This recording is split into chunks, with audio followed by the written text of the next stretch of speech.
diqqat bilan ekranga qaraysizlar, ekranda ko'rayotganingizdek bosh miyada, homilani bosh miyasida qaytarib bo'lmas darajadagi mana bu yerda og'ir nuqson 30 haftalik homilada biz aniqladik va bilasizlarmi, buni kelib chiqishiga bo'lgan sababini eshitib men juda ham xafa bo'ldim. Homilador qizimizga homiladorlikka tayyorgarlik ko'raman deganlar, lekin xonadonidagi, ya'ni uydagi yaqinlari ruxsat berishmagan.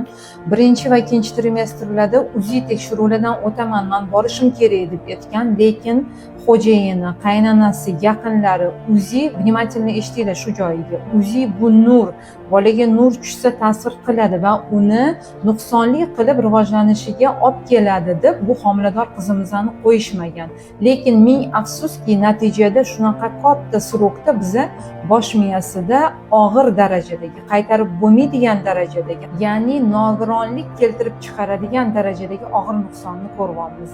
Bu polvonchamiz mana ko'rayotganingizdek o'g'il bola. Odamlar o'g'il bolaga zor 5 talab qizlarni tug'ishadi. Shu yerda kelib bizada yig'lab Allohdan so'rab ketishadi. Lekin afsuski, yaqinlarini e'tiborsizligi tufayli mana shu polvonchamiz endi tug'ilgandan keyin nogiron bo'lish xavfi